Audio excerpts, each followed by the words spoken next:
marakeng o mme ka jalo gone go tla go tsena phuthego le bagwe ba beeletse go tswa mo gone mo kgaolong eno ya Africa le gone ka ko America ke sebaka sa gone gore go tle go gone go nna le botsalano le tirisano mmogo e leng gore e tla le ka go godisa le go isa dithoto tsa kgaolo ya Africa go marakeng wa America.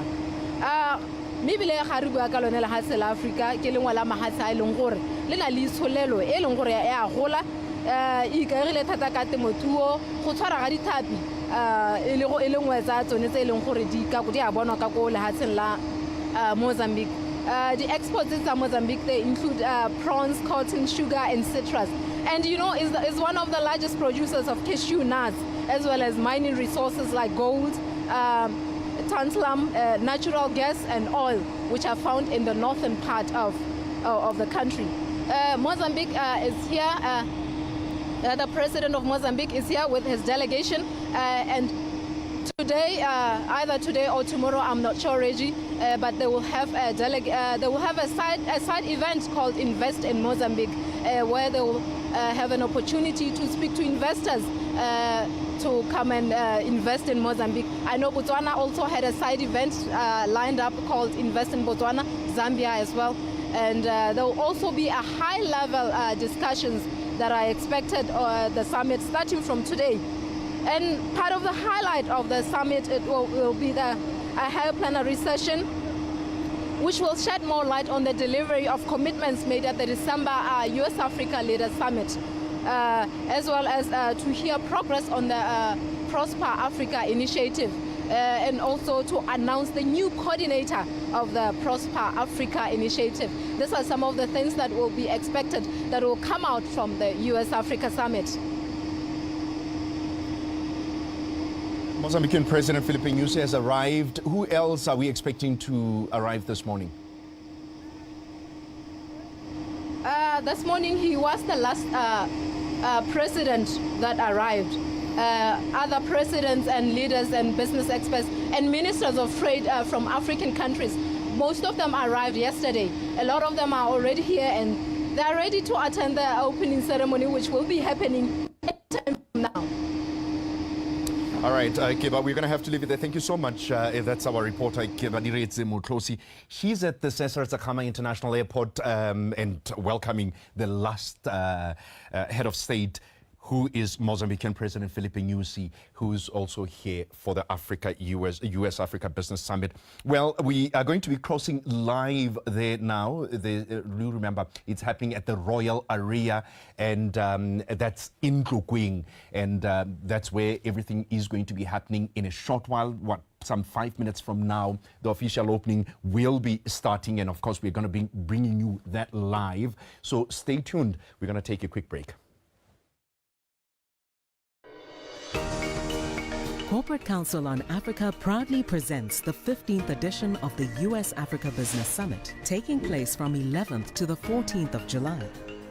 Our proud host is Botswana, one of the fastest growing economies in the world and a role model in sub-Saharan Africa. The significance of a business forum such as the US-Africa Business Summit is to re-engage, reconnect with old companies and alliances. It's also to meet new companies and investors. It also gives us a platform to explain ourselves afresh. The US and Africa bind even closer. Building on the positive momentum of the December US-Africa Leaders Summit and Business Forum, the summit will bring together African heads of state, US and African government officials, top CEOs, and senior business executives. The perfect opportunity to grow your network, access expert information, and close pending deals as we showcase the latest developments in infrastructure, ICT, health, energy, mining, creative industries, and agribusiness. As CCA celebrates its 30-year anniversary, this will be a momentous occasion to present Africa as a strong trade partner for US companies. Join us in Gaborone from 11 to 14 July 2023. The 2023 US-Africa Business Summit is proudly brought to you by Corporate Council on Africa, celebrating 30 years of excellence in building US-Africa business.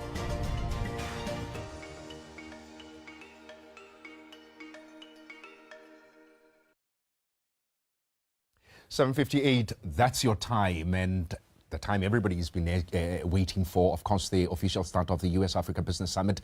Let's go straight there to find out what is happening.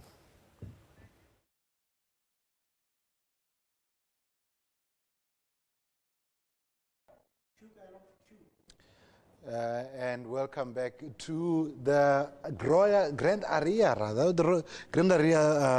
International Convention Center, in the sense that today it is sitting on the international space. Absolutely. And it's an amazing facility. I think the first thing we need to give Motswana is a picture of what exactly it looks like. That's it. It feels like you're in the main mall. So it's very Gaborone in the eastern side, Kotlokweng, Ranfura. You know, it's got that weight that brings to it. But I think the key thing is to understand that it's iconic. It's giving people a piece of mind. You look at the hall inside, the way it's set up, it says a lot about what we've done as a country. I think it's one of those things that you look at and say, okay, what is Botswana doing? 57 years later, what are we? What defines us? What have we put together? Look at the setup of the hall. Look at how the seating has been arranged, the technology playing in there, and the fact that it looks different. You would actually forget Umagaburu. I was just about to say that, you know, and it really just speaks to growth, because if now we're talking about not even recognizing this as Gaborone, like it's just really a monumental moment for us indeed. And right now we're inside the Royal Area Convention Center, and as you can tell, delegates are trickling in because the official opening ceremony is just about to kick off in the next few minutes. So you can tell, you know, delegates from across the continent as well as from the US are trickling in as we speak. And another exciting feature, Galo, I know I just mentioned this just before, you know, we went off air, is the marketplace, the Pusher BW marketplace, an opportunity now for SMMEs, you know, to also showcase their products and services, to showcase what it is that, you know, they have in store, and perhaps, you know, get some sales, perhaps get some investors, you know, who are here for the summit. You know, when you say the word business summit, or you say the word summit, you're thinking sitting down around the table discussing things. But to see that it's gone to a level of having expositions taking place where people have got stalls to showcase what we've got. The Diamond Center is there, there's a media house, there's a marketplace, as you said. That on its own then makes you understand what the whole event is all about. And I think the key things that we're looking for again is how are they going to unlock the value chains? How are they going to talk about? I'm looking forward to hearing what actually value chains exist within Africa. We have been known to import a lot as Africa and manufacture very little and export rather the raw materials. But now we're saying we're unlocking the value chains within the continent. Absolutely. And speaking of you know, that's basically really just unpacking the theme, which is enhancing Africa's value and global value chains. That will be the first plenary session, or should I call it the scene setter conversation that we're going to see coming up right, you know, during the official opening. And yeah, of course, there's a lot that we're expecting from that conversation, especially now with the AFCFTA. I expect the AFCFTA to come up in the conversation, in the dialogue. We expect to see mention of that. We expect to see, you know, like you're saying, sectors, you know, that are critical to the development of Africa beyond just our country as Botswana, as this is an Africa summit and not just a Botswana summit, you know, Kailo. So I'm also looking forward to finding out from a continental perspective what some of those sectors are. Yeah, and what people are bringing in, because we do know the IT sector, for example, during COVID, kick started properly in Africa. Most of us were not buying anything online. As soon as COVID hit, we started buying online, and that's 2 million people buying online in an instant. And all of a sudden, you are seeing that, yes, we are saying there's 800 million people left behind with electricity, but we're saying now we're going to find a way to use alternative energies that don't disrupt the environment to produce that. That on its own is a value chain. We're sitting as the CEO from BITC just said, we're sitting on over 2 billion tons of coal underground that we didn't know how to explore. Now the value chain is coming out to say, look, it can be explored. Natural gas is being pumped out of Silver Pico area. So we're hoping to see a whole lot more. And what other countries are doing.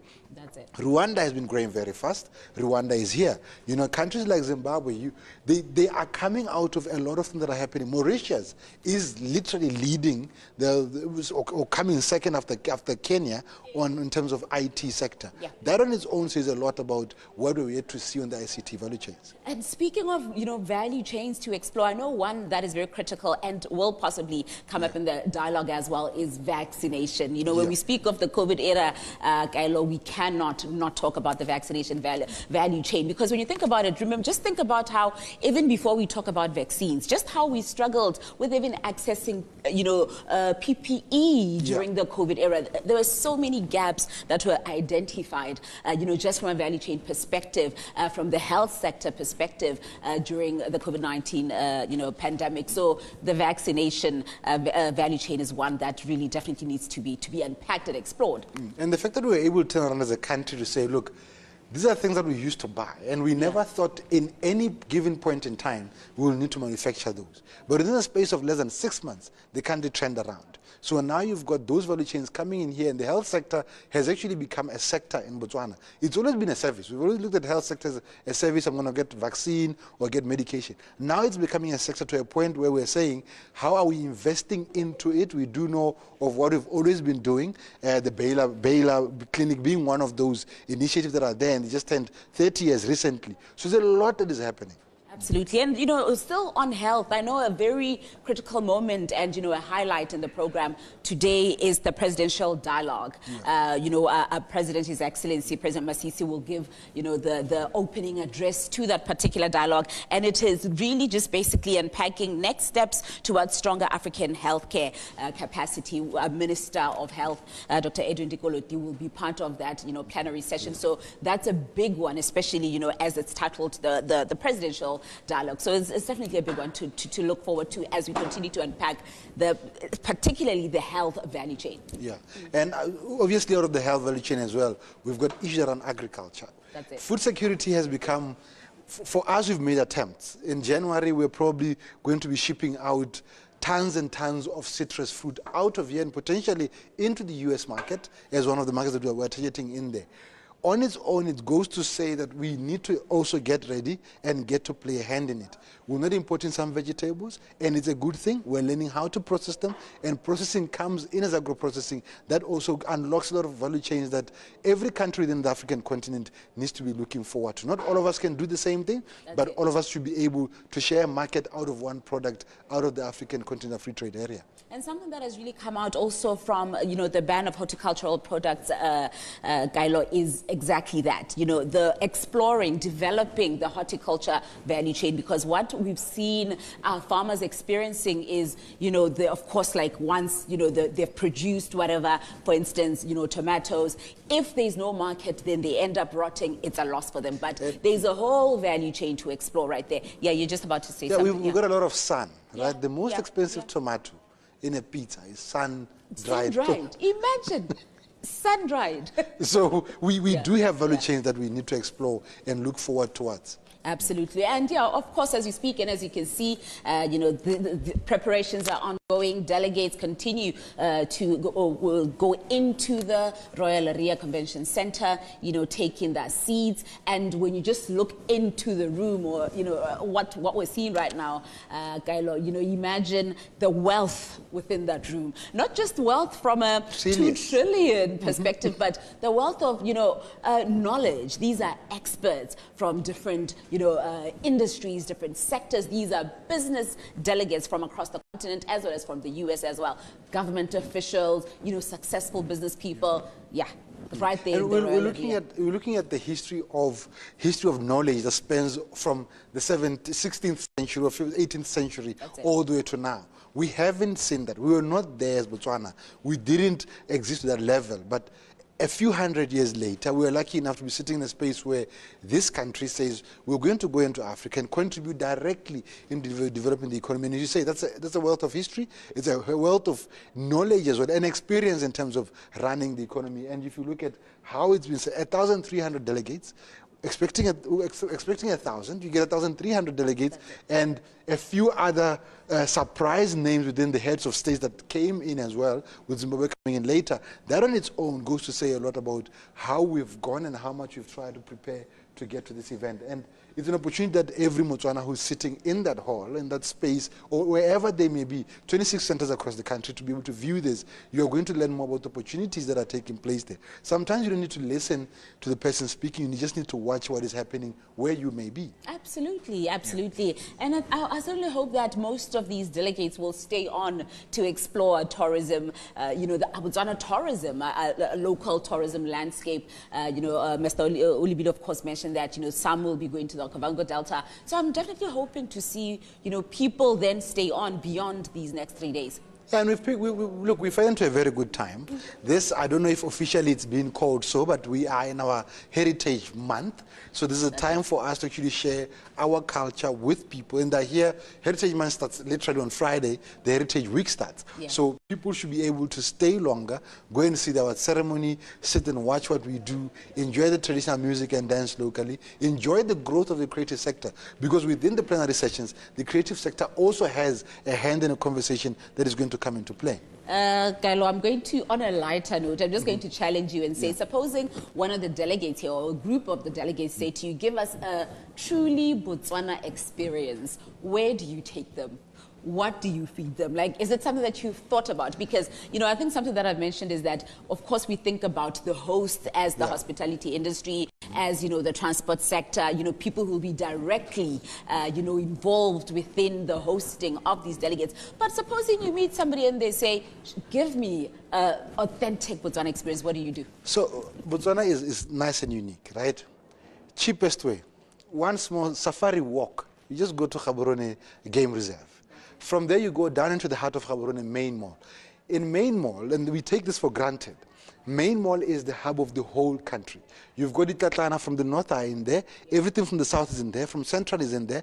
The food as well, cooked or uncooked, you will get it there. So I think that's something that we need to also be able to say, where do I want to go? I want to go to, just take someone to the Main Mall. The museum, yes, it's coming up, nicely done, and you walk through the Main Mall and you go across the road, you've got the Cesare Zakhama statue there, you take someone into Parliament, you've covered Gaborone in a space of less than 1 kilometer, so including the experience as well.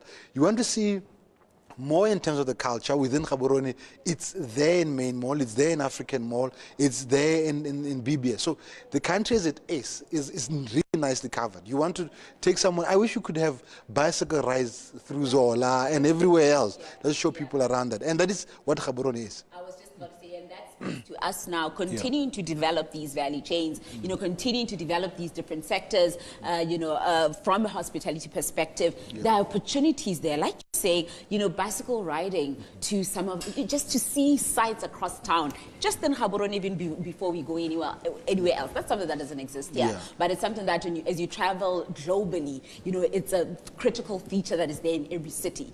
Just the bicycle ride, to just explore the city. So great idea. And it's a good thing that when people come in as well, they also share what they see an opportunity within. One of the things you do when you take someone to the CBD and you take them to the 3D Kgosi statues, for example, the minute they get there, yes, they see the 3D Kgosis and they value that, but they also see the space and what potentially can be used within the space to try and expand whatever value chains that exist in there. So I think as Botswana, the good thing is that, look, we've been the fastest growing country in the world since 1970, and we came from the poorest country in the world. So we've got so much to learn, at the same time, so much to teach. 100%. Well, quite a bit that people can look forward to. I'd like to believe, we're just really setting the scene and just giving you an idea, a picture of what it looks like. When you spoke about it looking like the Main Mall, you really hit the nail on the head. It looks amazing, especially with the outdoor spaces and, the eating areas, the marketplace.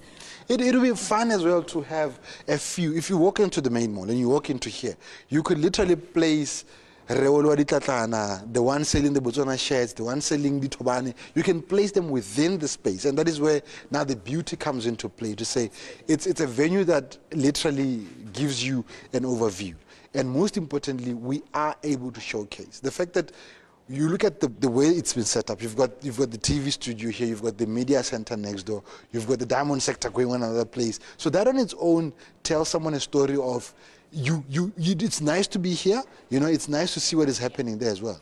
Yeah. That's it. And yeah, of course, what you can look forward to throughout the morning. In just a little bit, we'll be crossing over into the official opening ceremony. But beyond that, plenary sessions throughout the day, throughout all of tomorrow, as well as, half of Friday, as we continue to unpack the theme, high-level dialogues, of course, critical sectors that even Mr. Olibile mentioned, earlier. You brought up the mining sector. There's your infrastructure, there's ICT and digital, there's health, there's finance. And manufacturing as well. Manufacturing, absolutely. Yeah, which, again, it's another growing thing. And as mentioned, if the world is going to go towards green economy, we're the best testing ground. We've been producing harnesses and exporting them to the US markets through South Africa.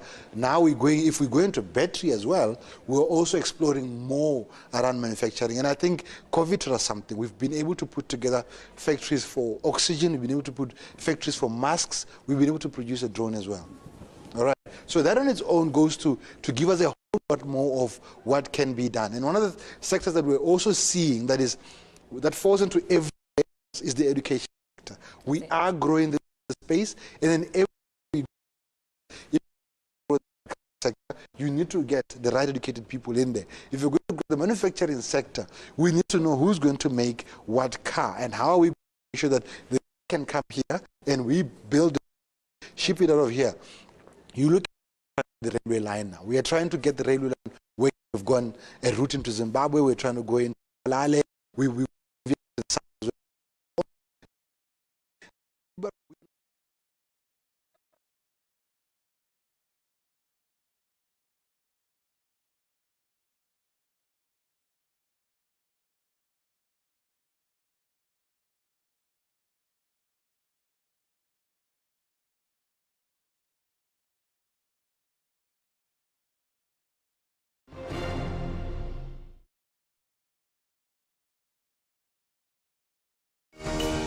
Corporate Council on Africa proudly presents the 15th edition of the US-Africa Business Summit, taking place from 11th to the 14th of July. Our proud host is Botswana, one of the fastest growing economies in the world and a role model in sub-Saharan Africa. The significance of a business forum such as the US-Africa Business Summit is to re-engage, reconnect with old companies and alliances. It's also to meet new companies and investors. It also gives us a platform to explain ourselves afresh. The US and Africa bind even closer. Building on the positive momentum of the December US-Africa Leaders Summit and Business Forum, the summit will bring together African heads of state, US and African government officials, top CEOs, and senior business executives.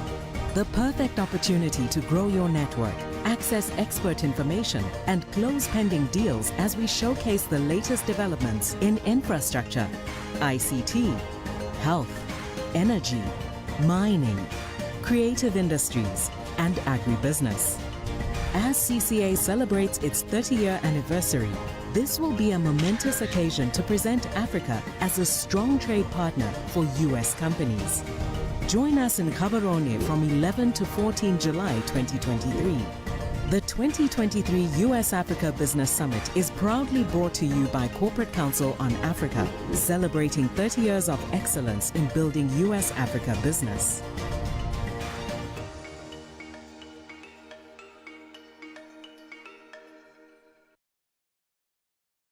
Shakawe ke motse o dikilomitara tse di makgolo a mararo le masome a supa le botlhano go tswa Maung. Batho ba motse o ba ipelafatsa ka bojanala le go tshwara ditlhapi ba rekisa. Le fa go ntse jalo motse wa Shakawe o godile o na le ditlhabololo di le mmalwa jaaka sepatala sa JP Kavindama, molo, sekolo se segolwane sa Shakawe, brigade le ditlhabololo tse dingwe. Pele ga kago ya borogo, banni ba metse e kwa boseja jaaka Seronga, Godigwa le e mengwe ba ne ba kgoreletsega go bona ditlamelo bogolo jang tsa potlako ka pantuni e ne e sa bereke bosigo. Metsamao ya batho le dithoto gareng ga motse wa Shakawe le mafatshe a mabapi jaaka Zambia, Angola le Namibia e ne e kgoreletsega le yone. Batho le bone ba ne ba sa kgone go ka dira ditiro tsa bone ka nako, sebe sa phiri e le tiego le go senyega ga pantuni ga mmogo le tsone dinako tse neng e bereka ka tsone. Jaanong banni ba kgaolo ya Okavango ba ipelafatsa ka borogo jo bo gokaganyang metse e kwa Botlhabatsatsi le e kwa boseja jwa noka ya Okavango ka batho ba ke masika. Jaanong ba kgona go etelelana nako nngwe le nngwe go sena sekgoreletsi.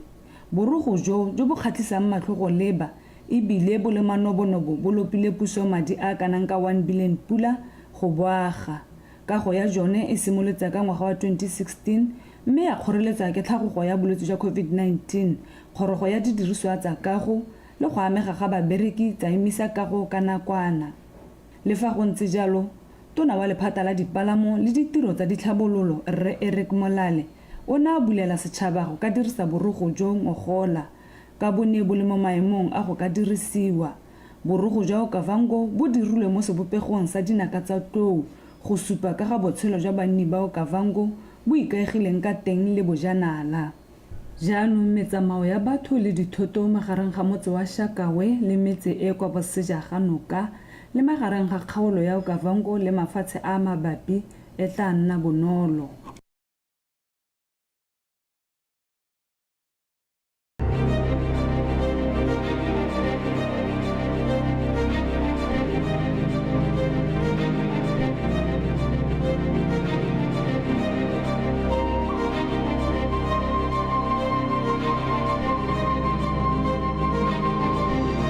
This initiative is in line with the government's reset agenda to revive the livestock subsector and ensure value chain development within the sector. It was essential that I, as your president, revive the livestock subsector because, as you know, not only did it decline, but it suffered the worst decline in the recent past. In fact, it was not just a decline, it was an assault on the livestock subsector. The objective of this initiative complements the envisaged upgrading of the Ramatlabama National Artificial Insemination Laboratory into a center of excellence and an export facility. It is expected that these breeding cattle, which are a national asset, will be used in the production of semen embryos that will be of high quality for both domestic and global markets. A national asset. There are 106 Brahman bulls, 106. There are 21 white Brahman heifers. The bulls are also white Brahman bulls. There are 4 red Brahman bulls. There are 2 black Angus bulls. There are 2 red Angus bulls. There are 5 Charolais bulls, 5 Brangus bulls. There are 10 Beefmaster Putibili bulls. And there are 7 Santa Gertrudes bulls. We are not just importing top genetics. We are going to import skills to ensure that the envisaged objectives of the upgrading of Ramatlabama Laboratory are achieved, i.e. the ability to make straws, the ability to make embryos, and the ability to tap the bulls of farmers, not just those of government.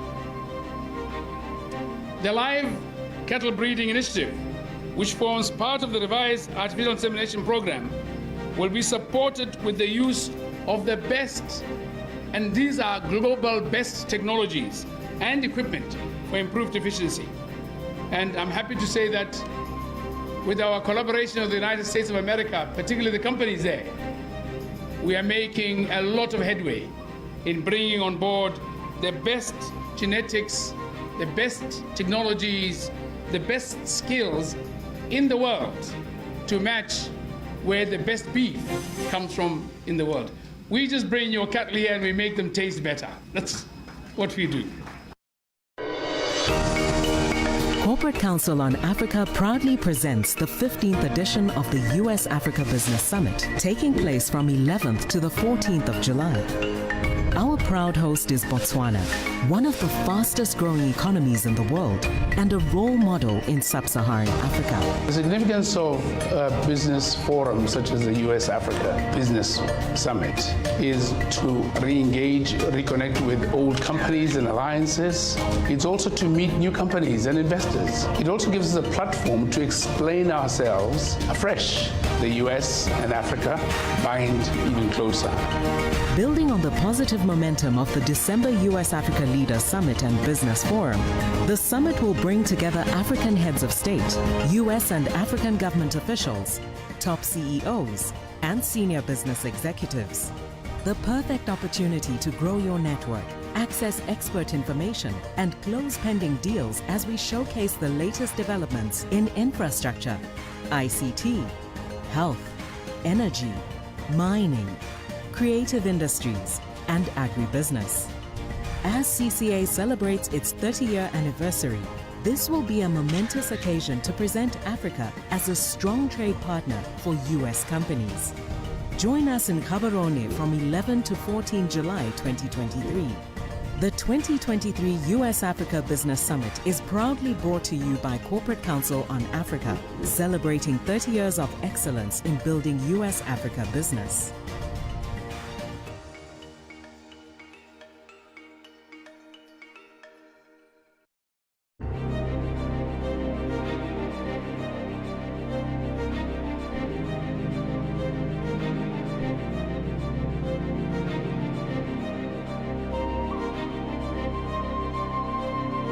One thing that we like to emphasize ka intersection of Francistown ye tlholegang thata batho ba rata go itse spaghetti ke ka eleng gore not only is it iconic and symbolic me strategic ha gona ape marakanelo a ditsela mo Botswana a eleng gore a lomaganya Botswana le mahatsha a mangwe gona le sone spaghetti sa Francistown ke ra yang ga o se pagama ga godimo go serallang se pagama se tlola tsela teng ha gona go re tlogang teng you end up directly in Zambia, you end up directly go DRC ha se gologa wa go tlhamalla hela ka sone sa go wela hela go South Africa a tsanang teng e bo gora gore ha o se huhumela go tlase o hela o le we Zimbabwe is directly crossing over to Mozambique ha o ka tsa dipalo tsa batho tse eleng gore tsela tse di a balomaganya it's a population of about 300 million people mo gorang gore it is the only intersection mo Botswana e lomaganyang batho ba ka nna 300 million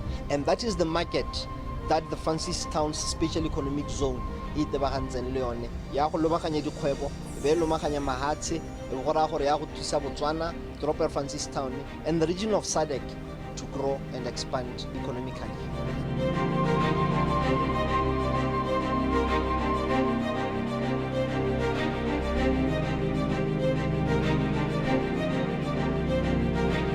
Ke bidwa o rapetswe ba ride so ke monni wa mo Francistown sa ke tle mo Francistown ka 1973 so since ke tamon go se gone le spaghetti diphetogo tse ke di bona gompieno mo spaghetti ke tse di tshwana le tse go hetutse thata ka gore hela ga o gata ga o tsena mo toropong ke yone tsela e bona lang gore e dirile diphetogo tse dintsi ha ke tsa gore ga gona tsela e nngwe ka hita yone e rile mo go yone gompieno for now unless go ka dirwa e nngwe e hitang but khaye ke iremelang thata mo go yone ke yone ya bogodu nya mo bogodu o no ka se go hiti ha bosego le batho phakela malatsi a ke bona ba tsamaya ka dinao gore go na le safety mo tseleng go tsentswe di camera sengwe le sengwe ha o tsamaya o ipona hela mo di camereng leina la me ke mogomotsi mathare ke motho ra gone ka kwane ke so motonopo mme ke tsa ke re phetogo e tlisitsweng ke spaghetti mo Francistown e tona thata because lantane go na le traffic.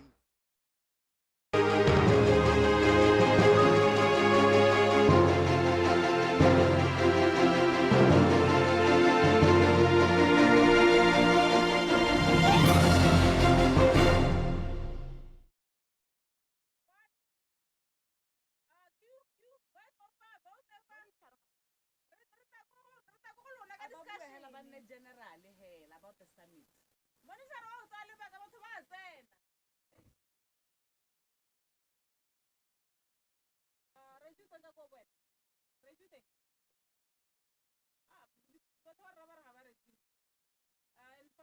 In 5 4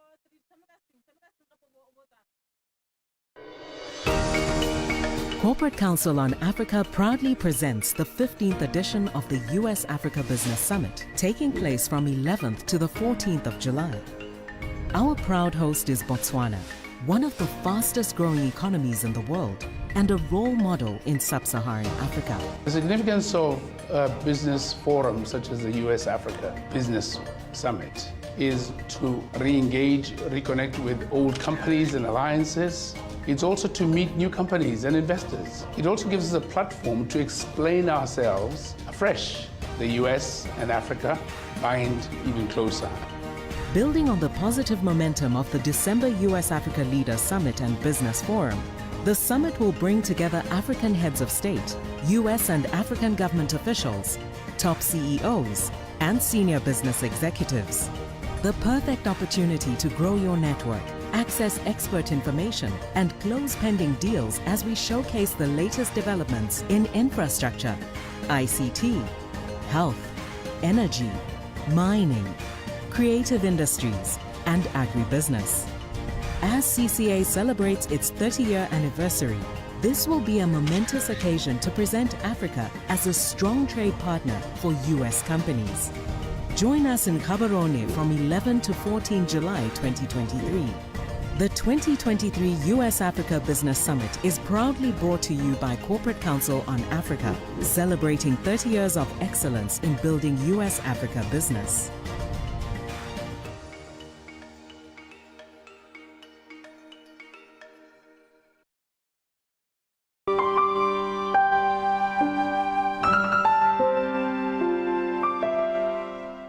From the small village of Madinari, an artist was born. With a highly imaginative mind and amateur little hands, he played by molding animal sculptures with mud and clay and skillfully turned wire into toy cars. Unbeknownst to this young man, such dexterity would birth an artist to reckon with. At a tender age of 6, his mother, who was an art teacher, knew how powerful a paintbrush would be in her son's hand. As a skillful runner would hand over the baton to the next person to run his race, Tom was given an opportunity of a lifetime to tell his stories through art, one he never shied away from. I was born creative. I cannot recall the first time I did something creative, but I can tell you the first time I held a paintbrush in my hand and painted. But as so when I started creating, I cannot say, because I remember from my early days, I was still creating, like I grew up in a village in Madinari. We would create cars, toy cars, wire cars, catapults, and, we would make cows and goats with, mud and everything. So I think that was, the time I realized that I have the love and the talent for this. But I remember when I was about 6 years old, that was the time when my mother realized the talent that I had, and she started taking me for art classes. She was a senior teacher for practicals in a primary school called Lapalagoma. So she would always take me with her to her art classes and ask her students, to show me how it's done.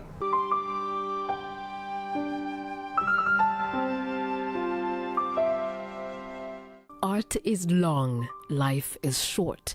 Tom's mother never got to see her son do artwork on a professional level, but he tells the stories she wasn't able to. He paints pictures as a tribute to his fallen hero. Many of them are a depiction of the graceful beauty and love of a woman. Inspired by Mother Nature and all her colorful beauties, he engages his senses of taste, sight, touch, and hearing, and paints a colorful picture of life in all its glories. He paints the sunset, love, and beauty in all its shapes, textures, and forms. He is art.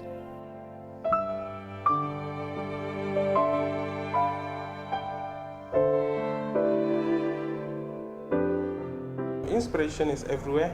I'm inspired by everything around me, my background, my past experiences, how I see the future, everything, like I'm a color fanatic. I very much love color. I love the colors of nature. Every day I go to see the sunset, and the sunset displays so bright and beautiful colors, and those colors that I see from the sunset usually influence my color palette. And like I mentioned earlier, I'm the only boy child at home, so I believe that if there's anything that I know most is the love of a woman, so which is why most of my paintings are mostly about women and everything. Like I said, my mother was the one who taught me how to paint, so my paintings are like a tribute to her since she's no more. She long passed on back in 2011 when I was doing Form 1, but she knew this is something that I've always wanted to do, and she never lived to see me do art at this professional level, which is why I dedicate all of my paintings to her. And there's the African monarch butterfly in almost all of my paintings, which is a symbol of her. His artistic triumphs are too many to count. From Botswana to the world, his paintings have blown the minds of aesthetes from all walks of life. His artistic footprint has made a mark in Europe, America, Africa, his home, Botswana, hanging gloriously on the walls of international galleries and showcased at exhibitions and museums. For Tom, this is certainly a feather in his cap. I have sold my paintings, in Europe, in America. I've sold my paintings in the United Kingdom, United States of America, Mozambique, South Africa, Lithuania, and where else? I have also had some of my paintings be displayed at the Wendy Williams show in New York, and I have had so many exhibitions. I have exhibited at the National Museum and Octagon Gallery with the likes of our legends, Wilson Ngoni, Ronald Kehomoditswe, and others. I have also, I've had so many group exhibitions.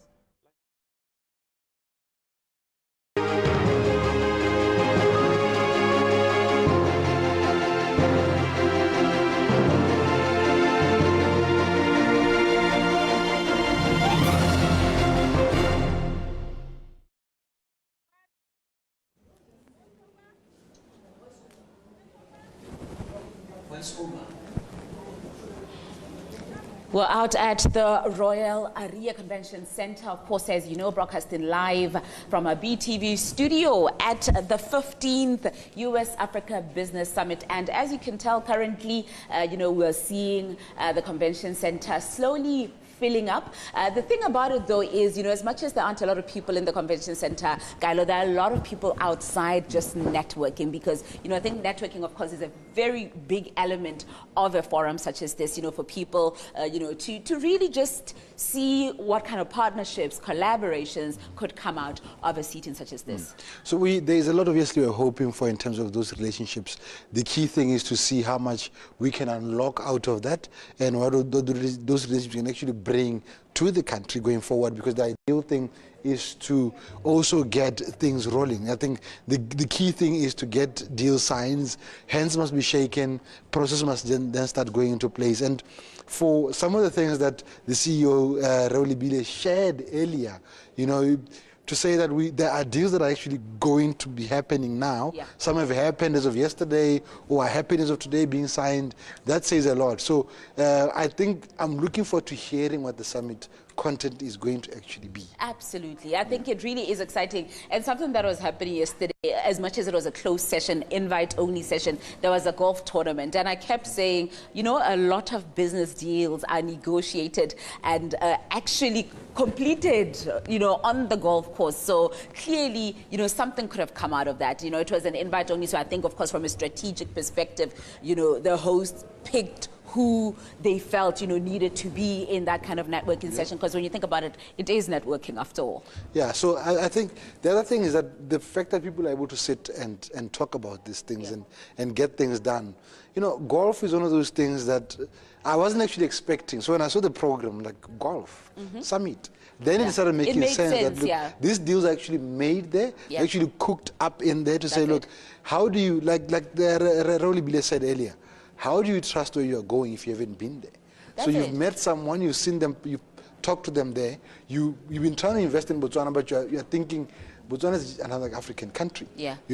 What am I going to see different there? So it's very important for you to come and see and feel what the energy in the country is all about. That's the thing, the energy, when we talk of ease of doing business, I think it also just takes not it just being theoretical, but you being able to be in the country to just see, how easy it is for, first of all, certain things that we take for granted. You'll hear, business people coming in from outside the country telling you how easy it is to register a company in Botswana. You know what I mean? So it's things like that, how easy it is, how accessible it is for you, to work with the Mbefira, how, accessible it is for you, to have a bank account this side. So those are things that perhaps, we take for granted, but for the business community, they pretty much really mean quite a lot. So I'm thinking having them right here on our soil, it's easier for them to actually establish tangible things while they're here versus it just being conversation and then at a later stage, perhaps it could come to the country. So I think this is really,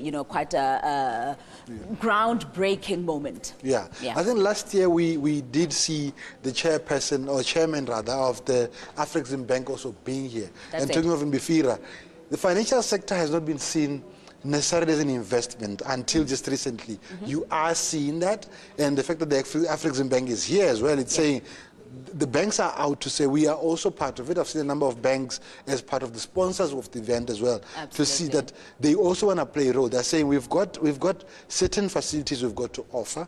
What can we get that is bigger and goes into growth? We talk of the ICT sector. There is a certain measure that happened in Botswana. I can't mention names, but there's a measure that happened between two companies in Botswana. I think it was yesterday, and that measure also goes to expand what we're already doing. Bofinet is obviously around the country setting up internet everywhere. So having internet is one thing, and then getting financial sector also to merge safely into the internet. If you remember, one of the things that we are driving now, driving very well at, is obviously how money is managed, KYC processes, and all those things. They can't work without ICT.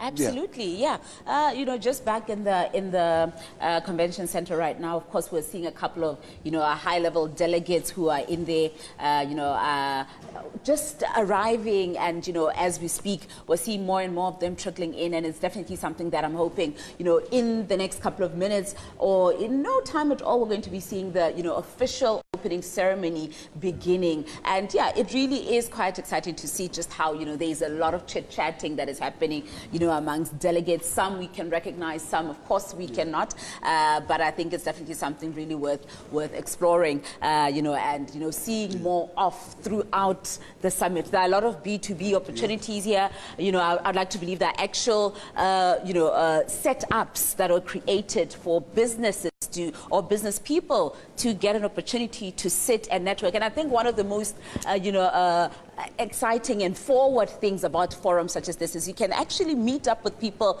online even before you get to meet them in person here. So a lot of meetings were set even before, today. So a lot of people who are meeting here long sealed, their meetings are. People are just shaking hands and getting to know each other. And I think the key thing also is that a lot of people think of trading in Africa as a business to government kind of deal, but it's also setting a different pace. That you're seeing B2B, you're seeing business to government, but also seeing government to business, because government also does trade, and it's important that it's also very clear and deliberate to understand that there is trade happening between governments and businesses, business and business, until we get to a point where now the economies are actually relying on that. I've been as you see that the ministers are also there.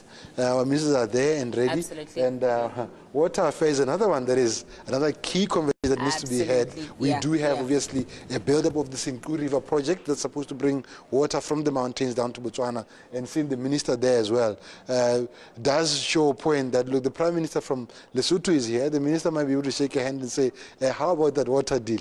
Absolutely. And speaking of the Prime Minister of Lesotho, that is something that, of course, we've been mentioning. It is quite a monumental and a first for the US-Africa Business Summit to see this number of head of states here. And I understand as we speak, we're just about to see them going into the convention center. His Excellency, the President of the Republic of Botswana, President Masisi, as the host. Alongside, a couple of presidents. We have a president of Mozambique here. We have the president of Zimbabwe here. We have, president of Niger, first as well, seeing the president of Niger in our country. We have prime ministers both from the Kingdom of Lesotho and from the Kingdom of Eswatini, and vice presidents from Namibia and Mauritius. That on its own is quite impressive. Mentioning first, we don't have a lot of visitors in terms of presidents from West Africa, and to see one here and actually actually being directly involved in this is also very exciting. And if you see, people are now starting to move in large numbers now towards the hall, meaning that the official ceremony is about to start. And from behind us, people are already seated in there. So the Minister of Foreign Affairs, Dr. Lamahangwape, just so you know, the PSP is right there.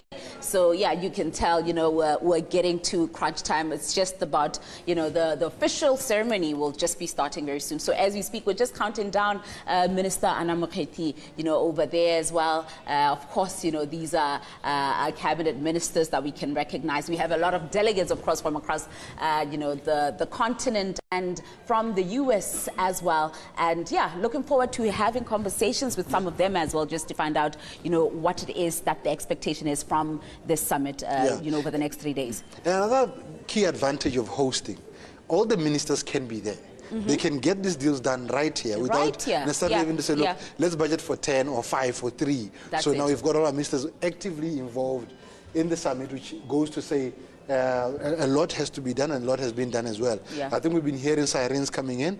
The heads of states, most of them are already arriving in, so meaning that the event is about to start. And I'm curious to hear more about this, and it's a pleasure that the government has actually taken a decision to say, with the BITC, let's take this live broadcast and give it to people across the country. Absolutely. No, that's something that I feel is, you know, is worth commending as well. You know, the fact that people across the country are also experiencing this monumental moment. It's not necessarily something that is just for the chosen few who are able to have registered to be here in person at the summit, but from anywhere across the country in the 26 centers, you're also able to, you know, just be a part of this and to get to appreciate all the high-level, you know, discussions, the deliberations, you know, the plenary sessions that will be happening throughout the day, and of course the official opening ceremony that will be underway in just a little bit. And one of the things that was mentioned earlier is obviously the pitches that are going to be happening. We do know that a lot of this business, when they come here, you don't just come. Some might have a few bags of money sitting there, and I actually got excited to see that Chevron has sent a representative as well to come and talk within the energy sector. As you know, Chevron here, we know it as Caltex, but Chevron is one of the biggest mining companies that is mining oil out of Angola within the African continent and supplying into here. These are companies that are also looking to obviously grow within. Chevron originally it's an American company, as we know. So that goes to say that we're not just alone in this, and a lot more can be done, especially on the issue of trying to explore natural gas. We do know that recently the BPC and another local company signed a natural gas deal in the country. That sets the pace. We're not talking about something we haven't tried. We're talking about something that we have tried. BPC will be supplied with natural gas out of coal, drilling out of coal. That says that we can explore our 2 billion tons worth of coal out of our underground, not necessarily digging it and burning it into nuclear silos, but now saying we're exploring the gas and converting it into electricity. Eventually, we never know. Electrical cars are coming. They might not come as cheap at the beginning, but we do know that obviously that natural gas cars that are driven, we do hope such technology is coming in and playing into the country. Most definitely. You know, something that's also worth mentioning, of course, is, you know, the Dangote Group CEO is here as well. You know, speaking of, you know, the richest African man, the richest black man in the world, you know, part of the 2 trillion portfolio that we're talking about having present here. As we speak, you know, as you can see, the delegates within the convention center rising. His Excellency, the President, alongside His Excellencies, Presidents of Mozambique, Zimbabwe, Niger, Prime Ministers from Lesotho, Eswatini, Vice Presidents from Namibia and Mauritius have just arrived, you know, as you can see in the visuals right there. So the official opening of the 15th U.S. Africa Business Summit is about to kick off. I would like to believe in this moment there's probably the national anthem that is, you know, currently being delivered.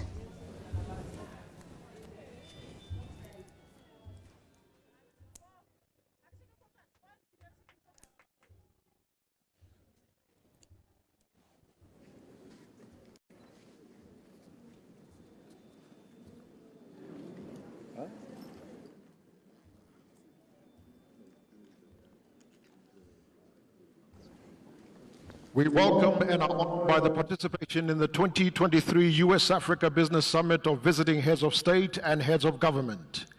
His Excellency, the President of the Republic of Mozambique, Mr. Philippe Nyusi. His Excellency the President of the Republic of Zimbabwe, Mr. Emerson Mnangagwa. His Excellency the President of the Republic of Niger, Mr. Mohamed Bazoum.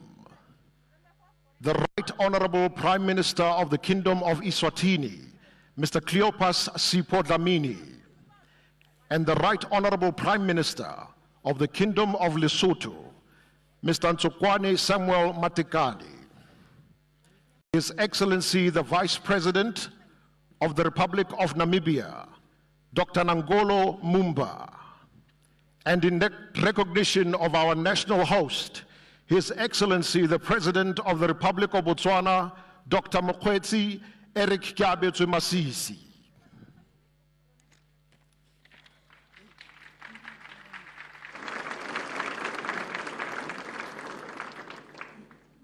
Distinguished ladies and gentlemen, if you can all please remain standing as we receive the national anthems of the Republic of Botswana and the United States of America.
Thank you for your attention. You may all kindly be seated. Ladies and gentlemen, here to give us a welcome performance from our host nation, the Republic of Botswana, we proudly present the Diamonds Melodies Choir.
Ladies and gentlemen, a round of applause for the real diamonds of Botswana, the Diamond Melodies Choir.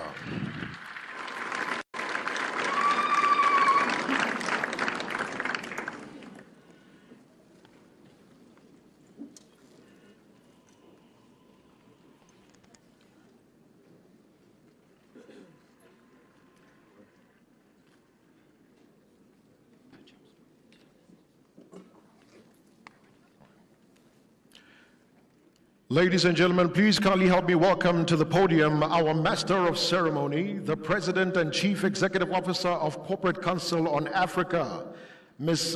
Florizel Lizet.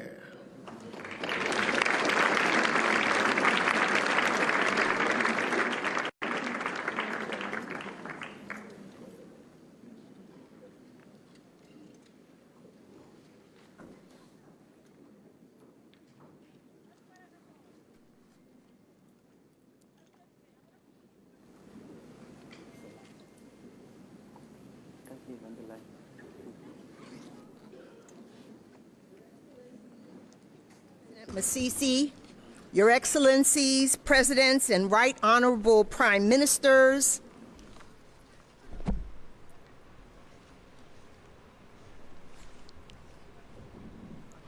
should I start again? Start again. And now again. Your Excellency, President Masisi, Your Excellencies, Presidents and Right Honorable Prime Ministers, Honorable Ministers, and other government officials, other heads of government delegations, Corporate Council on Africa Board of Directors and member companies and organizations, esteemed members of the private sector, all protocols observed. It is my distinct privilege to welcome all of you to the 15th Corporate Council on Africa, U.S.-Africa Business Summit.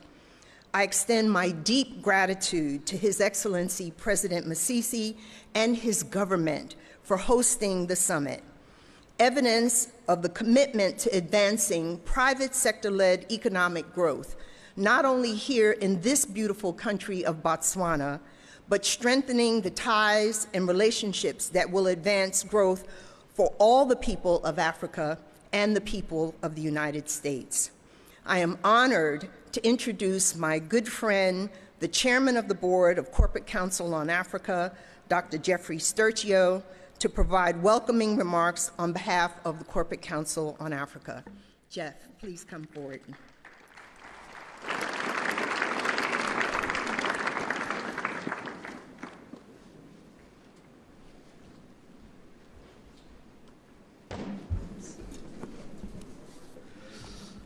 I knew I was going to trip when I came up here. Let's hope my remarks go better. Thank you, Flori. And, Your Excellency, President Masisi, Your Excellencies, Presidents and Right Honorable Prime Ministers, Your Excellency, Vice President, Ambassadors, and other members of the Diplomatic Corps, senior corporate executives, entrepreneurs, other distinguished guests, ladies and gentlemen, all protocols observed. It's a distinct honor and privilege to join Flori in welcoming you on behalf of the Board of Directors and the entire team at the Corporate Council on Africa. This is not just the 15th U.S.-Africa Business Summit, but 2023 also marks the 30th anniversary of the founding of the Corporate Council on Africa. 30 years of excellence in connecting U.S. and African business, trade, and investment interests. Your Excellency, President Masisi, I want to offer my deepest appreciation as chairman of the board of CCA for your enthusiasm to host this event and the tremendous work that your cabinet and the interministerial team who have dedicated so much time and energy to ensure it is a success. I also want to note the incredible work of the Botswana Investment and Trade Corporation, who catalyzed and mobilized the private sector to attend and support the summit. I also want to thank the head of the U.S. government delegation, Scott Nathan, the CEO of the International Development Finance Corporation, who's leading a robust, high-powered delegation on behalf of President Biden. The White House rightly saw this summit as a crucial way to continue not just the talk, but to advance the action, the important actions that President Biden's U.S.-Africa Leaders Summit and Business Forum, which many of you participated in, to continue those actions that have been generated since last December. I've been working myself for more than 3 decades to promote global access to life-saving health care on the African continent. And in my work, I've frequently visited Botswana. Because I've come to love Botswana and admire the people of this remarkable country, Mr. President, I was also an enthusiastic supporter of CCA holding the summit here in Gaborone. And it's exciting to see that we have 1,300 delegates, senior leaders from government, from the corporate world, small business people and entrepreneurs, international financial institutions, trade promotion organizations, and many others. And I mention this array of entities because it's vital that government and the private sector collaborate. Together, we can achieve really robust economic growth. In the end, it's government that's critical to creating conditions that are conducive to that growth, and the private sector that actually creates the growth. That vital partnership can achieve great things. And the sessions over the next 3 days offer us an opportunity in that spirit to exchange ideas and best practices. And we hope also that this will ensure that new collaborations occur that lead to action and implementation. Through this annual summit, the Corporate Council seeks to strengthen connections between the U.S. and Africa and to mobilize action as we have done for 30 years. CCA's member companies are crucial in that effort, along with partnerships with U.S. and African government and multilateral organizations. These collaborations are crucial to fostering deeper understanding in government of private sector interests and needs, and equally important to helping the private sector gain a deeper understanding of government policies and expectations. Such constructive collaborations enable us to advance shared goals, and in doing so, to benefit the peoples of the United States and of Botswana and of all of Africa. So today, on behalf of CCA's 2 vice chairs of the board, General Kip Ward and Access founder and CEO John Olajide, the entire board of directors, And on behalf of Flory and the CCA team, I humbly welcome you to the 2023 U.S.-Africa Business Summit. I look forward to meeting and talking to many of you over the next few days. As the African proverb says, if you want to go fast, go alone. If you want to go far, go together. And we want to go far in partnership with you all. I wish you a most productive summit. Thank you very much.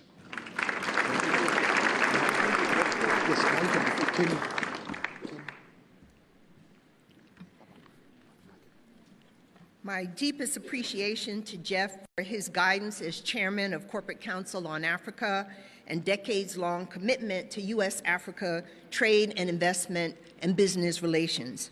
I now invite my friend and visionary leader, the Honorable Professor Benedict Orama, the President of the African Export-Import Bank, to deliver brief welcoming remarks. Dr. Orama.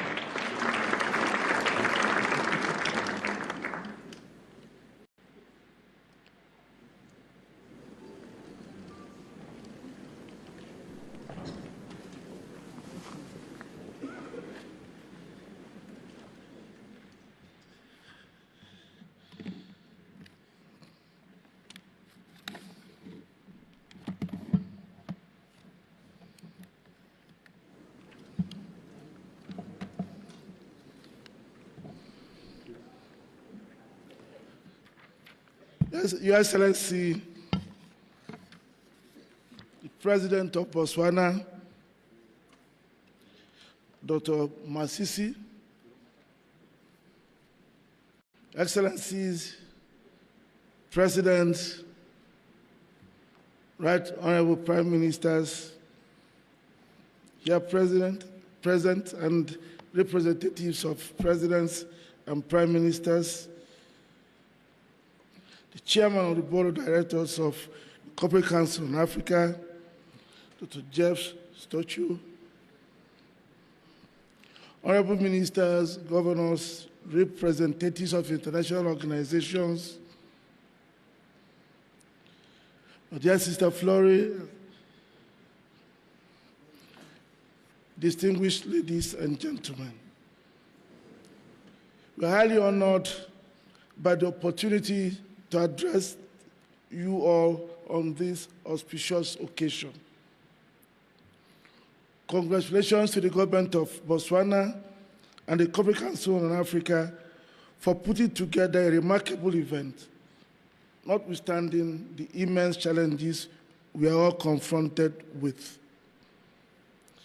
Special thanks to President Masisi and his government for showering us with the legendary Botswana hospitality that makes every first visitor want to visit again.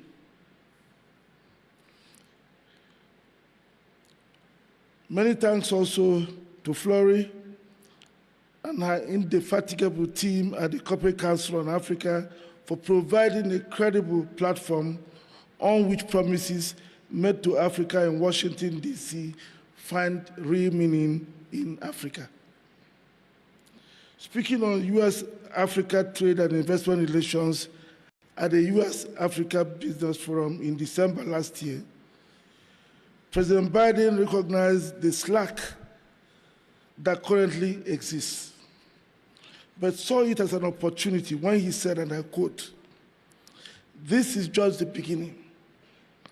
There is so much more we can do together, and that we will do together." There are strong reasons for this optimism. The U.S. is the largest and most dynamic economy in the world, with far-reaching economic and geopolitical influences in global economic affairs.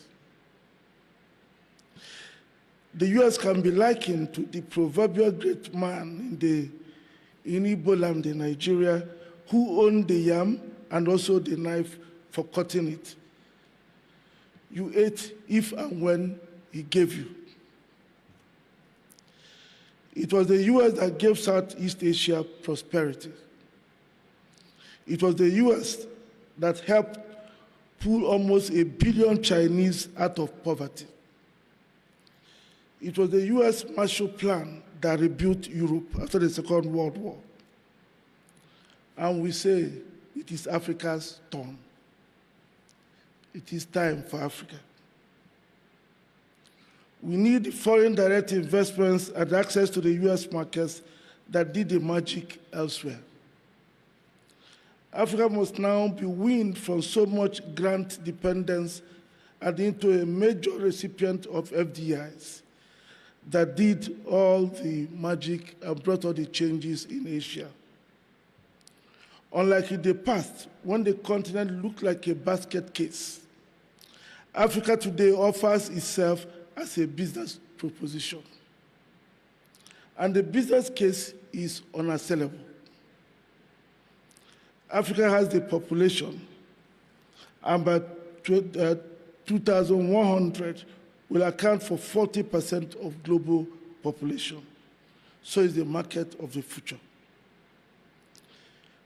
Africa has abundant mineral resources, water, and arable land. Sure, you've heard all this before.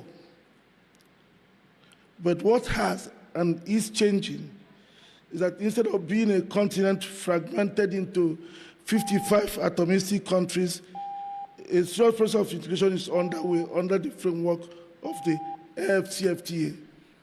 So we invite the US business people to come and invest into Africa, to take advantage of the AfCFTA.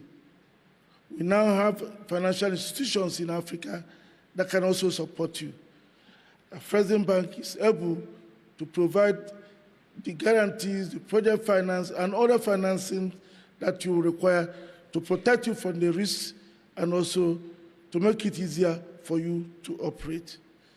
Once again, I take the opportunity to thank the Corporate Council on Africa, the Botswana government, His Excellency President Masisi, for this opportunity.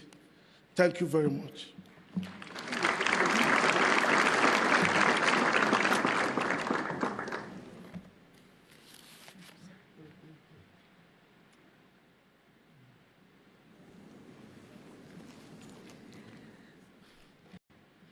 Thank you, Professor Arama.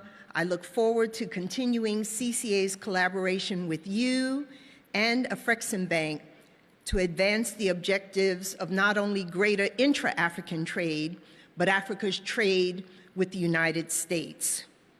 It is now my privilege to introduce the Chief Executive Officer of United States International Development Finance Corporation, the Honorable Scott Nathan, to deliver remarks on behalf of the United States.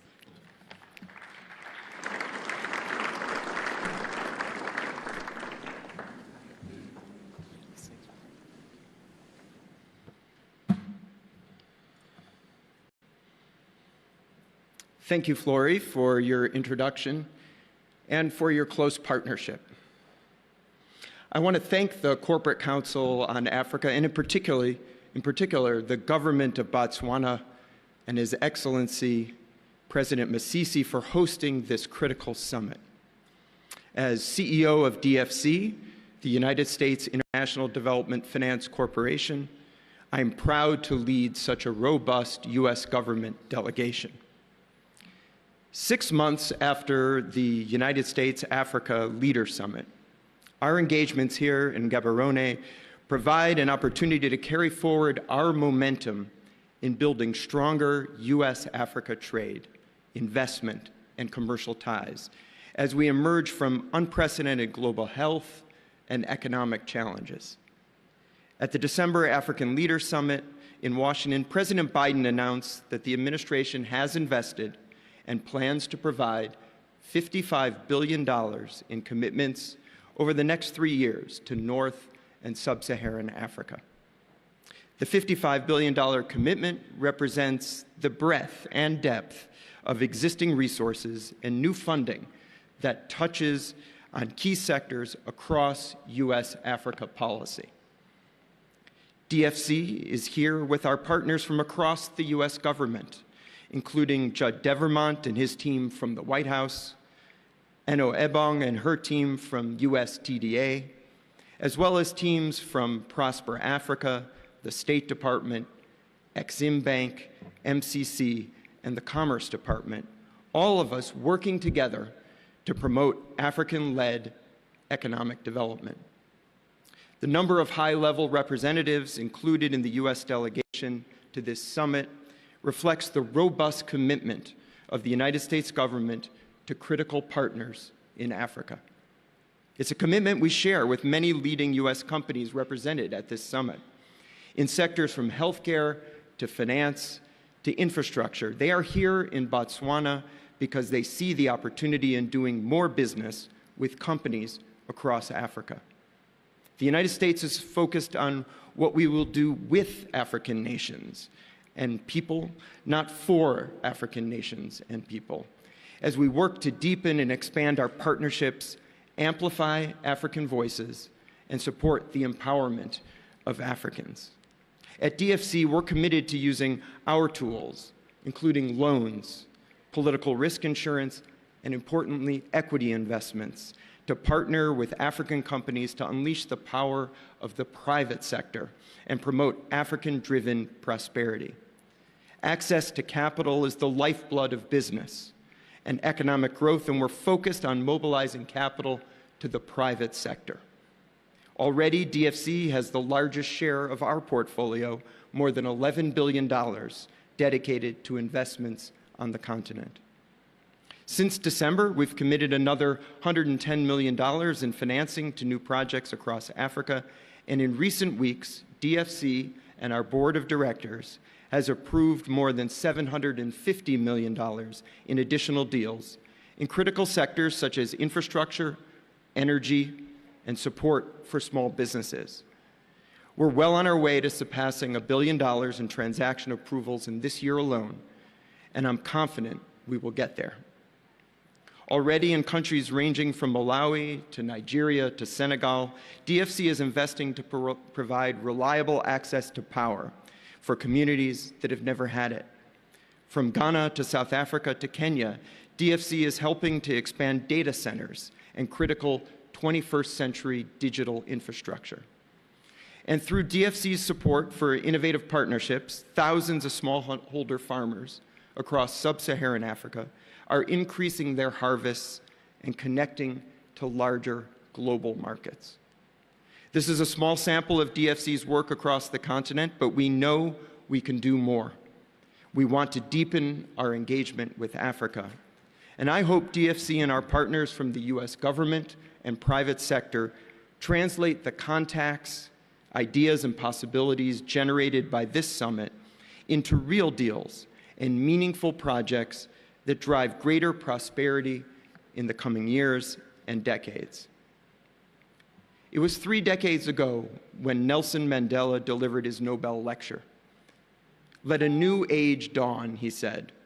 When you consider the progress so many African countries have made in the decades since, and that close to 70% of the people living in Africa today were not yet born when Madiba made those remarks, a new age truly has dawned. The youthful and ambitious populations of African nations, along with the diversity of Africa's ecosystems and markets, means this is an age of opportunity. Yes, it's true that in some ways the macroeconomic environment has become more difficult since last December's summit. We should not underestimate the challenges. But whether addressing climate impacts, promoting robust health systems and food security, building high-quality infrastructure, and even navigating difficult fiscal conditions, unleashing the power of the private sector is critical to delivering solutions.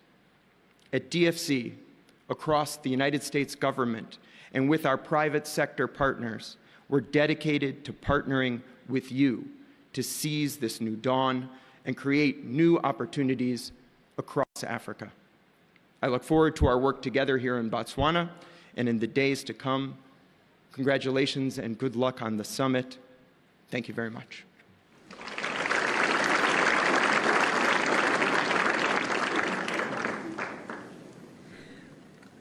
Scott, I deeply appreciate the strong collaboration that I and the CCA team have enjoyed with the dedicated professionals of the International Development Finance Corporation, all the DFC colleagues who are here.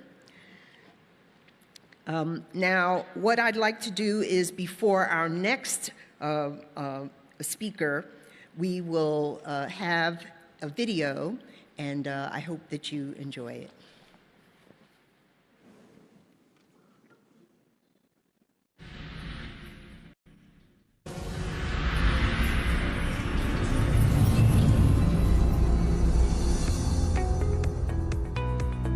Dumelang and welcome to Botswana Kabula. Botswana, the essence of stability.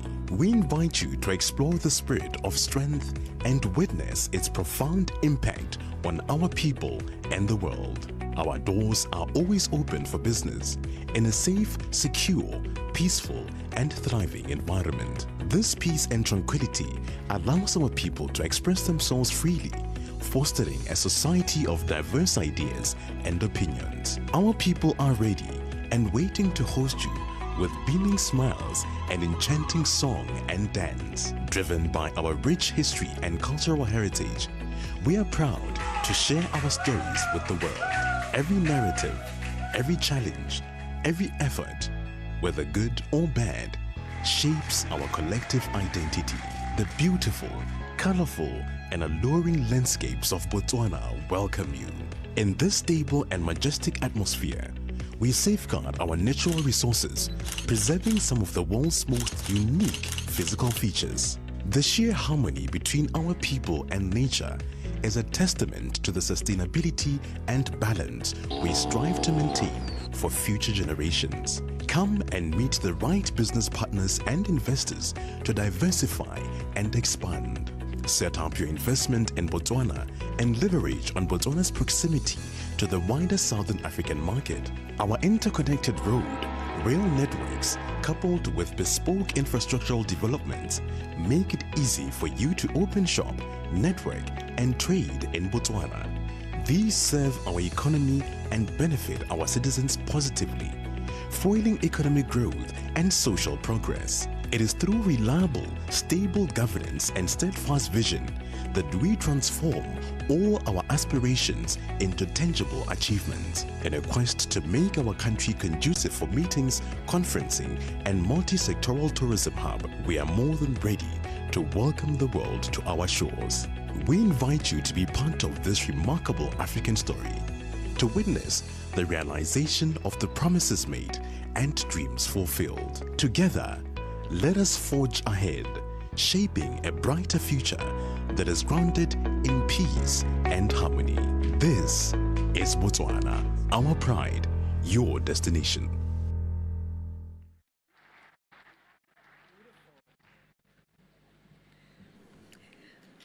That was wonderful. It is now my distinct honor and privilege to introduce our host, His Excellency Dr. Mokwitse Masisi, President of the Republic of Botswana, to deliver his keynote address and formally open the 2023 U.S.-Africa Business Summit. Your Excellency.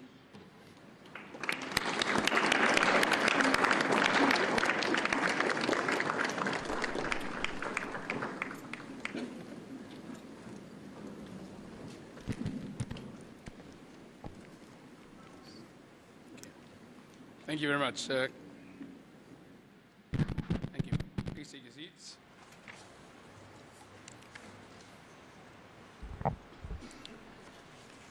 The Director of Ceremonies.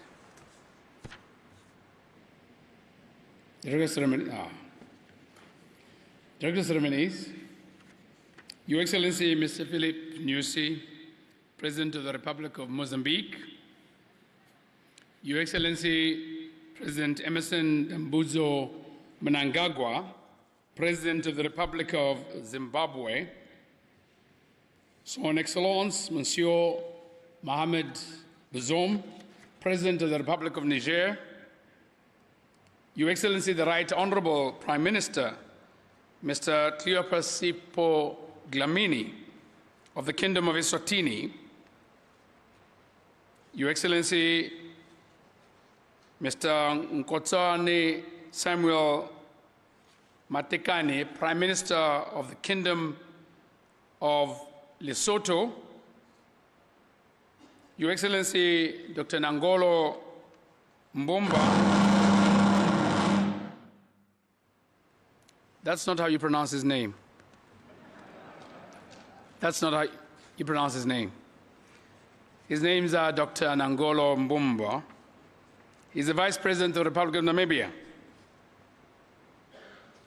Honorable Mr. Musi Kafela, the Minister of Trade and Industry of the Republic of Botswana, Honorable Ministers from Botswana and other Western ministers, heads of delegations of other countries, the Corporate Council on Africa Chairman, Dr. Eustachio, and your board, Ms. Florise Lizer, the President and CEO of the CCA, Kosi Puso Gaborone, the Chairman of Ntluadi Kosi, Chairman Honorable Colin Muchotli, and other honorable councillors here, the Chairman of the Land Board and other Land Board members here, the Head of the Public Service in the Republic of Botswana, Ms. Emapilwe Tletse, and senior government officials, members of the CCA and representative of both the US and African business community present, captains of industry, distinguished guests, ladies and gentlemen, a very good morning to you all. Good morning. Good morning. I'm truly delighted this morning to welcome you to Botswana, to this important gathering for the Corporate Council on Africa, CCA's 15th US-Africa Business Summit, and to this village of the Batlokwa, the ethnic group that hosts us here today.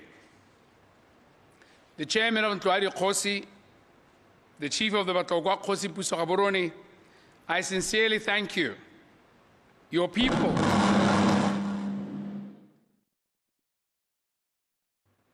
I sincerely thank you and your people and council for the support you provided to make this event possible in your backyard.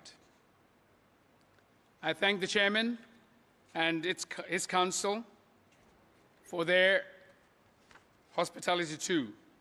The theme for this year's summit is enhancing Africa's value in global value chains. Its aim is to explore new and evolving opportunities to build a stronger US-Africa trade and investment relationship and assist Africa achieve her objective of becoming more competitive and an integral part of the global economy.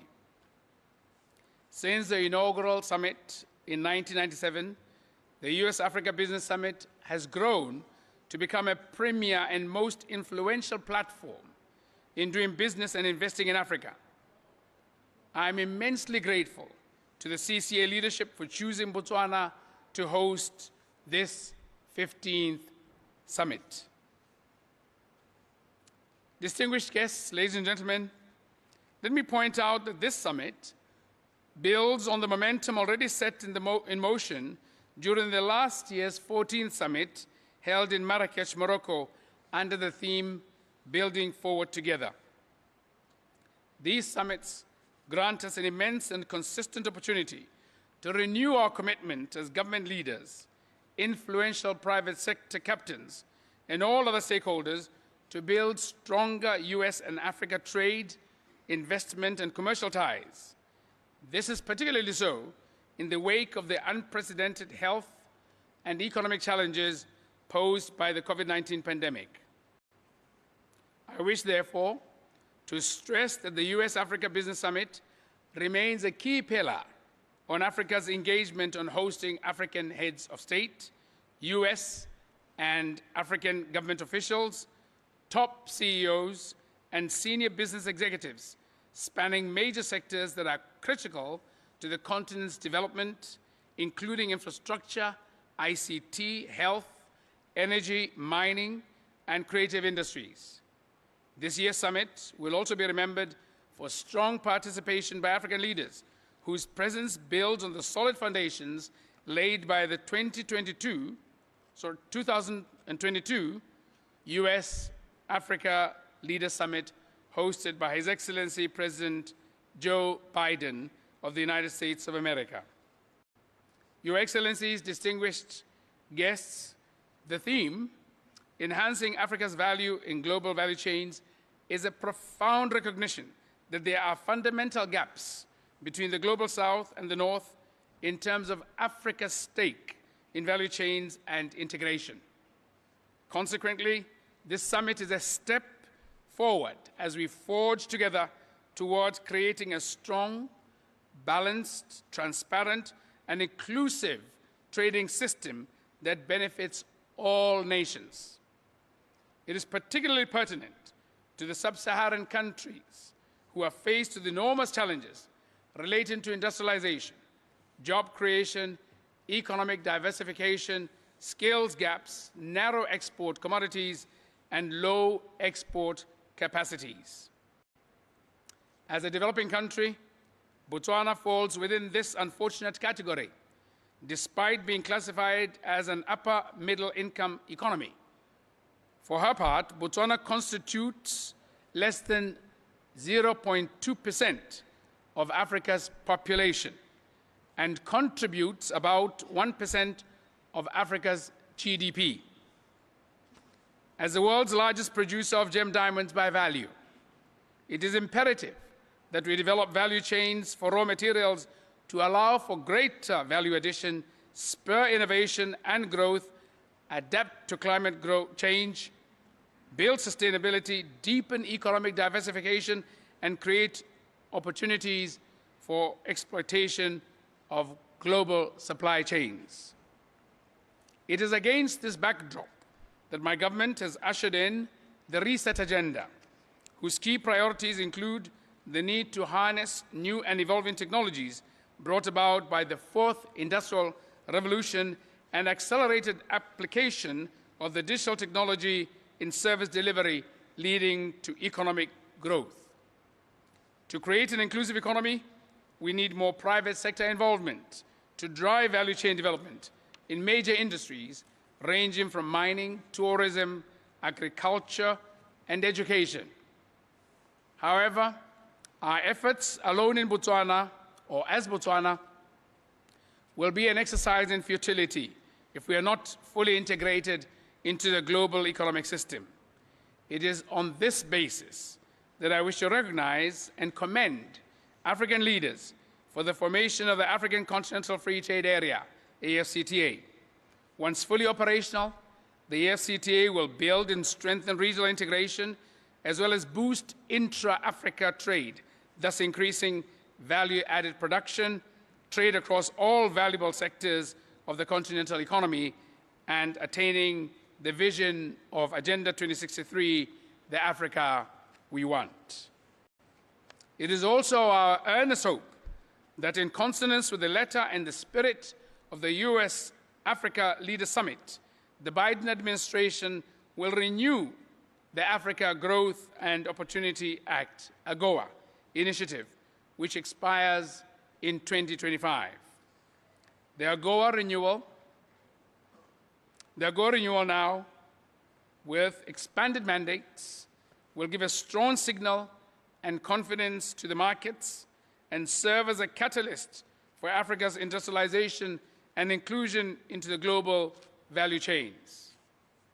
Distinguished guests, I am pleased and motivated to know that we are not alone in our quest to build a strong and inclusive global trading system and a resilient African economy.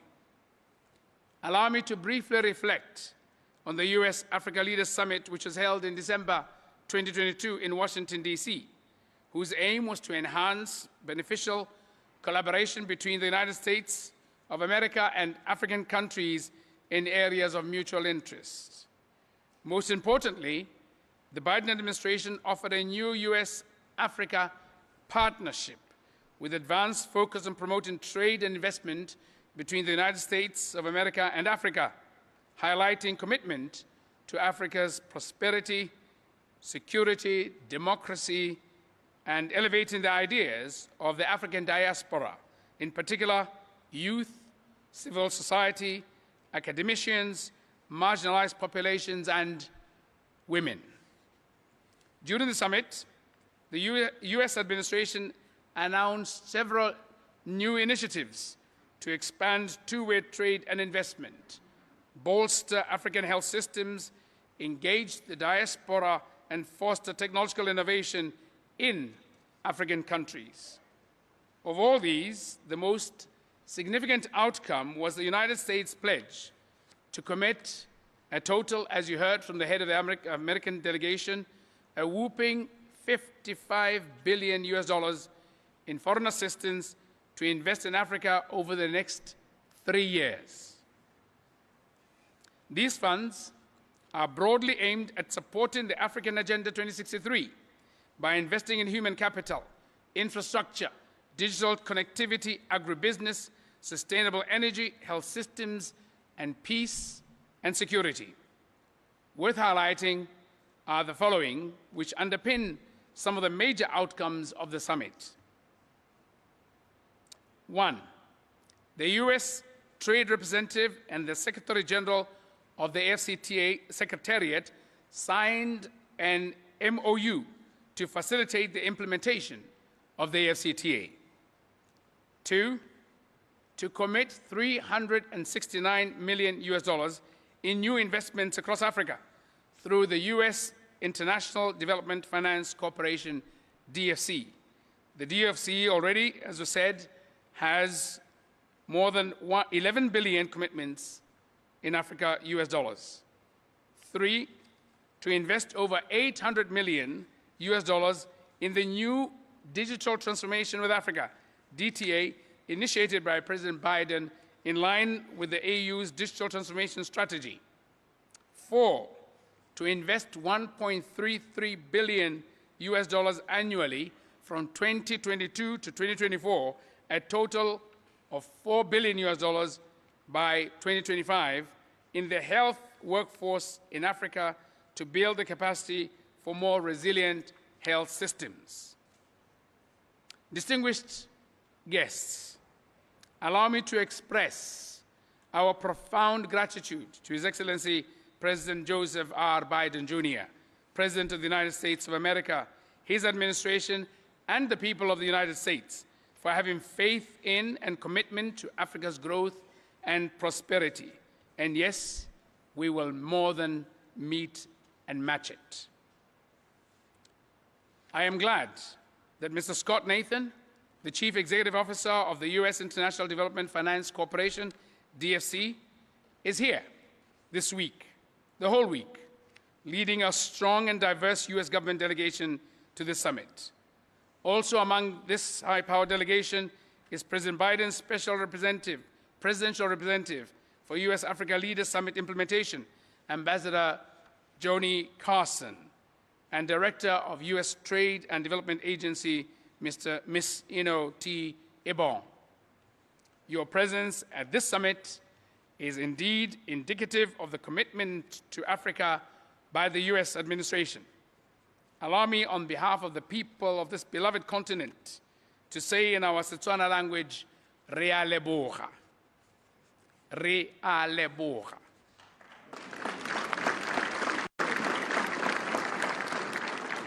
If you have difficulty saying it, yes, you can twang it and Re a leboga. It's still acceptable.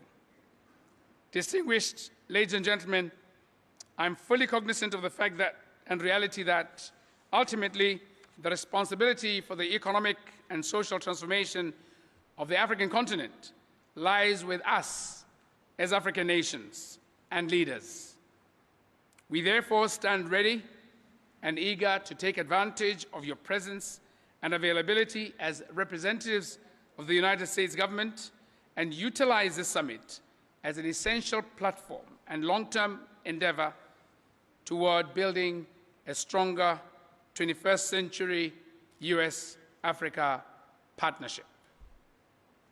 Let me once again highlight the importance of the CCA in helping companies identify new business opportunities, forge partnerships, make strategic decisions, and stay current on policy developments. I am informed that 20% of CCA's membership is headquartered in Africa. It is my earnest hope that through this regular summit, we will be both challenged and encouraged to grow this percentage to 50% in the next decade. You can guess where I get the 50% from. It is also my utmost wish and desire that this summit will come up with resolutions that will lead to a deepening of US-Africa trade relations. This year's summit has brought together more than 1,300 US and African private sector executives, international investors, senior government officials, multilateral stakeholders, and yes, SMMEs. Throughout the summit, the CCA will ensure and enable attendees to connect with government and private sector decision makers over the course of 4 days from the 11th to the 14th of July, and to deliver key insights that the participants need to move their respective organizations forward. Dear guests, this summit will also present participants with a rare opportunity to connect with high-level African government delegations, including heads of state and government, senior US government officials, CEOs, and senior executives of the US and African companies here present.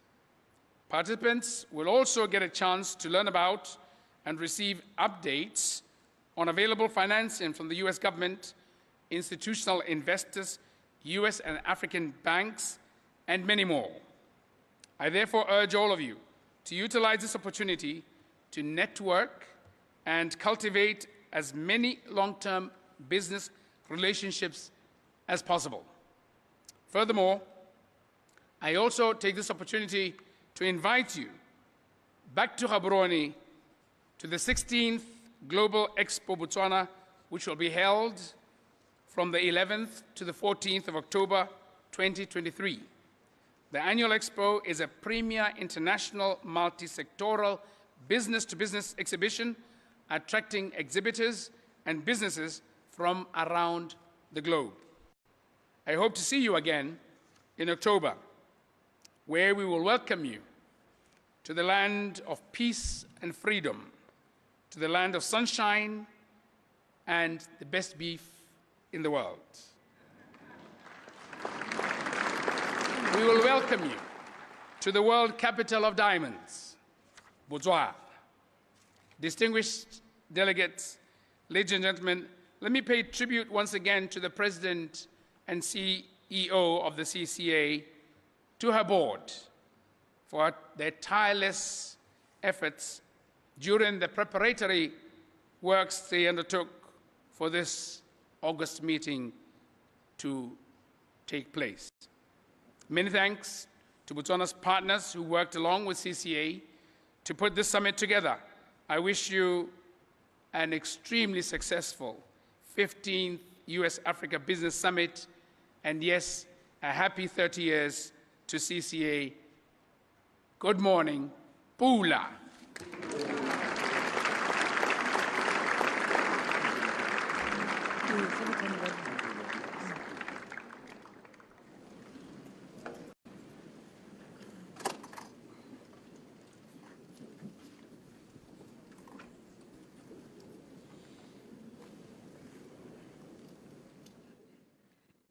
Thank you very much, Your Excellency, for those inspiring remarks and for opening this summit, CCA's 15th US-Africa Business Summit. And thank you especially for your gracious partnership with Corporate Council on Africa to advance trade, investment, and business relations between the countries of Africa and the United States. We will now, all guests, remain seated as we transition from our opening ceremony of the summit to some special remarks. Thank you so much. Your Excellency, Excellencies, distinguished guests, ladies and gentlemen, thank you for your enthusiasm in the opening of the 15th US-Africa Business Summit. Prior to the start of the Scene Setter Plenary, please welcome special remarks from two of the summit's most generous sponsors. Help me welcome to the stage Mr. Lungisa Vusile, Chief Executive Officer of Standard Bank, South Africa.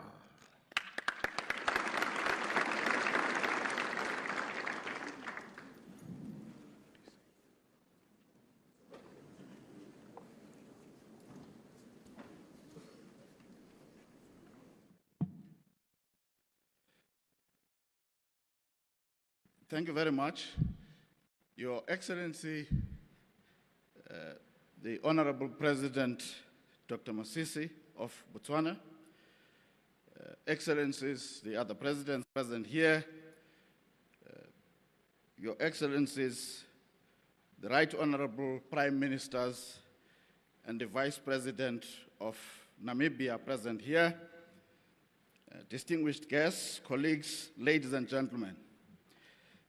On behalf of Standard Bank, which trades as Stanbic Bank in some countries, including this one, it is a singular honor and privilege to address this august summit this morning.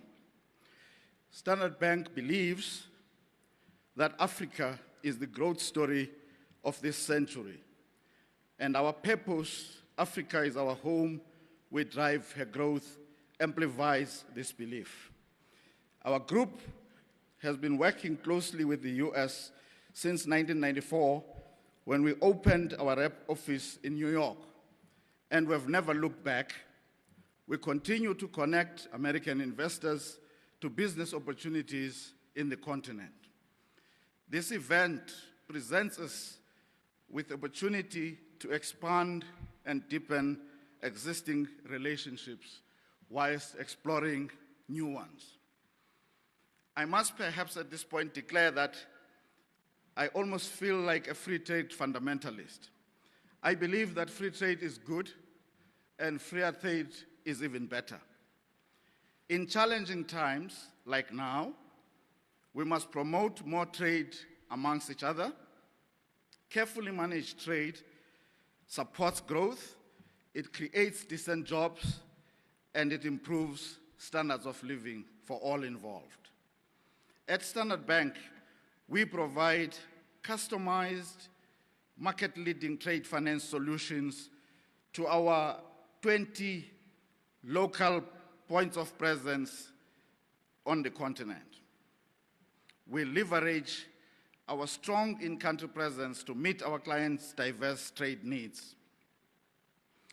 We embrace digital technologies, and our Trade Online, cloud-based platform provides our clients the ability to execute their trade transactions digitally seamlessly. We have also been actively participating in driving the imminent implementation of the Africa Trade Agreement that President Mosisi just referred to earlier. We are actively exploring ways in which, as banks, we can play a meaningful role in facilitating trade in a more seamless manner over the next period. At Standard Bank, we provide customers with market-leading trade finance solutions, and we will continue to do this over the next while. We have been embracing digital technologies to try and ensure that we make trade even much easier in the period ahead. I cannot emphasize enough the importance of partnerships.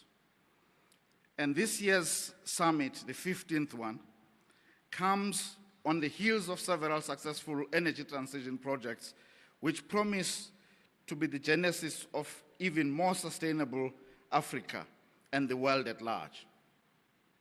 There can be no doubt that our continent presents excellent opportunities for long-term investors looking for good returns that make a significant contribution to economic and human development, and that accelerate our beautiful continent's growth. As Africa strives to compete in a rapidly changing geopolitical environment As financial institutions, we must challenge ourselves and begin to examine